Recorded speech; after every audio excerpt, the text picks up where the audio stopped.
Hello, everyone. My guest today is Aaron Wyke. He has over 20 years experience in founder, partner, and executive roles building digital agencies and SaaS companies. He joined Gather Up in 2015 as a partner overseeing sales and marketing and took over the CEO role in February 2018. Aaron speaks internationally on customer experience, online reviews, mobile, and SEO. Aaron, you ready to take us to the top? Long-time listener, first-time caller. Let's do it. Oh, no. By the way, people always ask, they go, Nathan, we can't figure out why CEOs agreed to come on your show. You just beat the hell out of them. Like, what is fun for them and why the hell do they do it? So you answer. Why do you do it? Why not? You're doing it on a daily basis. Why keep it a secret? Right? Why not put it out there? And why not have a good conversation?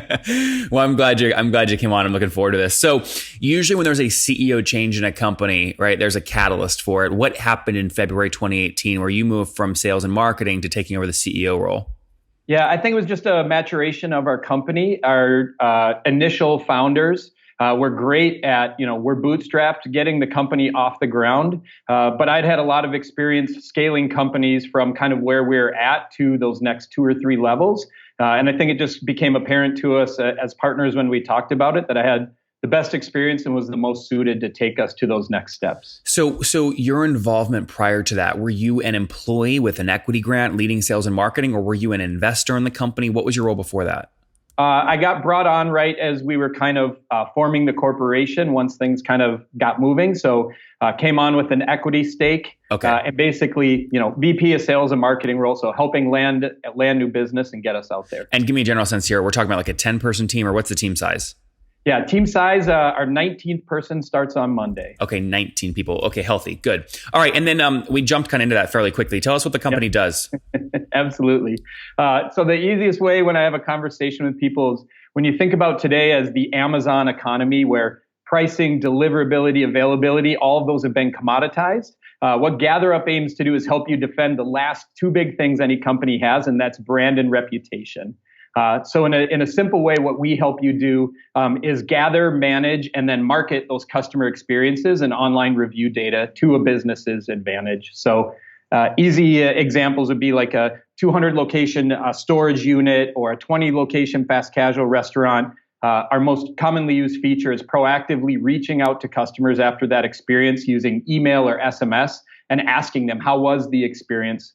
Capturing Net Promoter Score, a few survey questions, and trying to put them on the front door of writing an online review at Google, TripAdvisor, Facebook in order to bolster their reputation. And can you name a customer? Are you talking like H&M or like Joe's Crab Shack or what?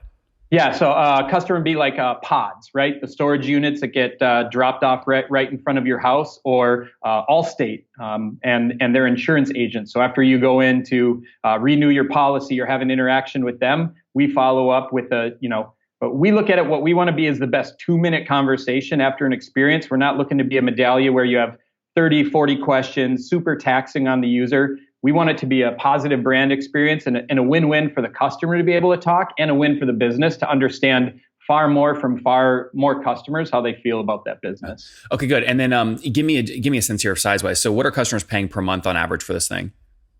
Yeah, so our pricing model is per location, and that obviously can really range because we have 1 location customers, and then we have those that are in the tens of thousands. So probably the easiest way to quantify is, 1 brand is an account, and an account on average to us is probably worth around a $170 mark. Okay, $170 a month, and that's usually spanning how many locations? Well, that can really range, right? So I can tell you we have 1,300 active accounts. Okay. And inside of that, like I said, it can be a 1 location, it can be a 12,000 location. So there's really a lot of variety in there. But we really have 3 main areas we're going after. The single location is a complete self-serve. Then we have a multi-location. So this could be 5, 10 locations on up into the thousands. And then we have a white label version of our product. As you mentioned in the intro, my background, as well as all of our co-founders, all in digital marketing. So we have a white label version. And so we have hundreds of agencies that white label our software and then resell it to their customers. Yeah, it gets harder and harder to track that like an average price point because of the markup, the markdown, blah, blah, blah. Okay. Can I generally take 1,300 customers times that 170 a month? You guys are doing north of 200 grand a month now? Yes. Yep. Okay. Fair enough. That's great. And where were you, call it when you were closing out December 2018? At the end of December, probably sub 190-ish. Okay, 190-ish. And where is most of the growth coming from? Is it expanding those accounts to more locations, or is it adding new logos altogether? Yeah, so it's a pretty even split right now with that reseller channel. Great growth there while they're selling new clients in and adding new locations and brands to their accounts. But then the biggest market we're most actively in is that multi-location right now, especially in like a 50 to 500 location set is where we're seeing a lot of new customers and new logos coming on. Interesting. Okay. And then talk to me about the growth. I mean, obviously getting this amount of customer sign up is no easy task. What channel is, especially because you were sales and marketing, right? So what channel is working most effectively? Yeah, so we are inbound like nobody's business. We're leveraging all of our experience there. We post and share a ton of content. So we do a lot of research in the area of online reviews. We do a lot of thought leadership, right? We recently wrote an article about how Google uses reviews and views reviews in junction with some of the patents they've filed and things like that. Okay, hold on. Let's go deep on that one. So when someone searches how Google uses reviews, first off, before you even make the time to write the article, I assume you have some sense of what the prize is if you rank number one for that term. So what's total traffic on a term like that? Yeah. So, and it's not even as much, we don't look as the traffic as much as the outcome. We look at when we know when we write these things based on our background and things like that.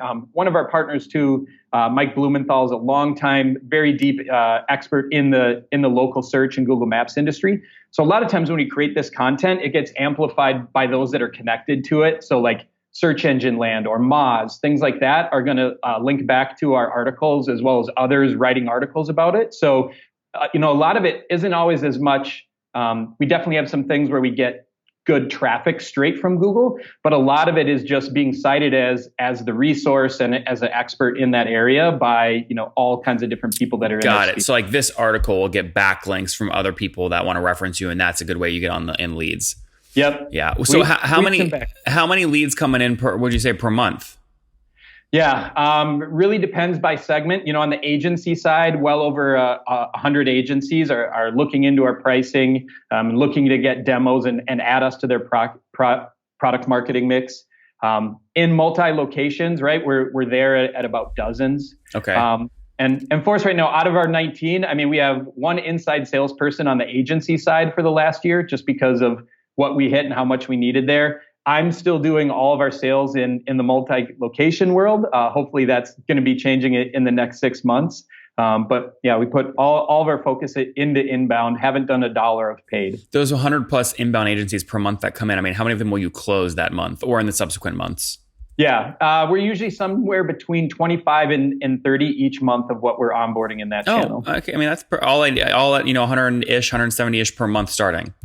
Yep. Yeah, that's good. That's nice growth. All right, good. Yeah. So you just said zero in terms of marketing spend. I mean, what about like a fully weighted CAC? So includes salaries of people that are mainly doing things related to new customers.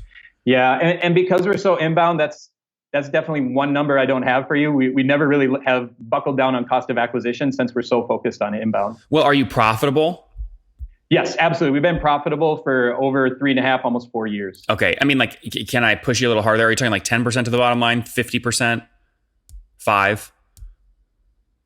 Probably about 15% of the bottom line. Okay, got it. I mean, look, on 200 north of 200 a month, you're taking 30 grand of the bottom line. You don't have to worry about CAC. You know it's working because you're profitable. Yep. Yeah. Yep. That's obviously why I asked there. So that's good. Nice. Congrats there. Have you raised capital or are you bootstrapped? Nope, we haven't. We are bootstrapped. That's good. Any plans to raise? No, we sure get hit up for a lot of calls, but we're pretty happy with being in control and running the way things are. And we kind of have our heads down on the work. We love what we're doing. We love the product, love the customers. And, we kind of have some lines set that, once we get to that, then maybe we'll poke our head up and start to look at what options might be what the next phase. Be more specific there. So tell me what you're getting hit with right now. Investors just reaching out saying, hey, we'd love, I mean, have you gotten anyone actually make you an offer? Yes, we've turned away a couple offers. Don't name the person because I want to go deep on like what the offers might actually sound like. Are they typically equity deals or convertible notes or venture debt or what? Yeah, kind of like a third. So, okay.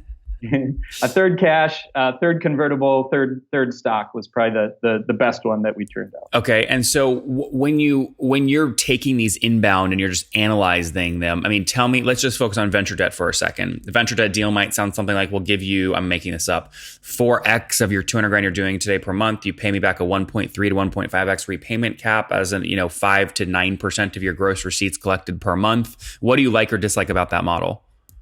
Yeah, I mean, mostly it just comes down to the control and being able to kind of write the road the way we see it. We feel very good about where our vision is and where we're at. And we don't feel a lot of panic on not growing fast enough or what else is going on in the market and those things. We obviously pay attention to the competitors, and most of our direct competitors are very, very well funded and VC backed. Name a few. Podium, Bird Eye. So, we're talking about people that, 20 to 30 million in venture raised and very large teams, but yet, we still go into some head-to-head competitions and are winning deals. Yeah, Podium, Eric's come on a couple of times, well north of 12 million bucks in ARR. I mean, they are one of the fastest growing SaaS companies in Salt Lake right now. Bird Eye north of 21 million bucks in ARR when they came on the show. So yeah, but again, they've raised 33 million bucks. So Yep. It's nice that you've been able to do this in a bootstrapped fashion. Now, you said that the reason you turn these down is because of control, but venture debt, typically there's no covenants, no warrants. There's nothing related to control in those. So why don't you like that kind of model? Yeah. Again, instead of it being absolutely 100% what we're looking at and having control, some of it too, our company really has a lot of Midwest values, right? I'm based out of Minneapolis and things like that. And the whole of, using or answering to other resources instead of the ones you've created is just, a little different than how we view things. Yeah. That's fair. That's fair. Okay, good. Let's keep moving forward here. So churn's critical in a SaaS company. What's your churn? Yeah. So our churn overall is about 4.5%. And again, we measure it by each of those buckets, right? So those single location SMBs, they're closer to like a 5.5%. They're no touch. They come in and sign monthly gross logo churn? Yes. Okay. Yep. But then when we get into both the multi-location and the agency, now we're at like a 3 to a little bit sub 3. And those are really our areas of growth and where we put our most focus and resources. So gross revenue churn annually is what, 50%? Oh boy, that one I don't know if I have. Our net with expansion, we're close to 100%. We're right around like 98% right now. Do you know what expansion revenue is typically annually? Not annually, but we'll pick up somewhere around in the 5 to 10K a month from those agencies, and then multi-locations that ratchet up into one of our plans or higher usage. Well, if you have monthly churn between 3 and 5%, depending on who it is, so 3% annually would be 36%, right? That means, let's just say best case scenario, you've got 36% revenue churn annually, but you're saying you're expanding by 36% as well. So net, you're at about 100. Yeah. Yep. Yeah. Does that sound right when you hear it? Yeah. Pretty close. And a lot of that churn, again, is those single location businesses those are closer to like a $40 per month average to us. So far below what many of these others are. Yeah. That's why I like to look at revenue churn, right? It normalizes for ARPU differences. Yep. Yeah. Yep. And we're somewhat new to that, but getting there just because we realized how big of a difference there is between our types of customers. Oh, totally. It's huge. So just to be clear, last 12 months, no paid spend, conferences, Google ads, nothing like that.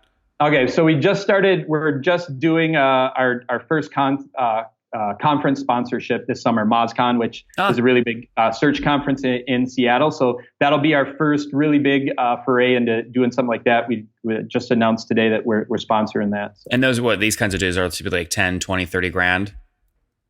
Yeah, probably, all in a 15 to 20 by the time, employees, sponsorship, all of those things there. All.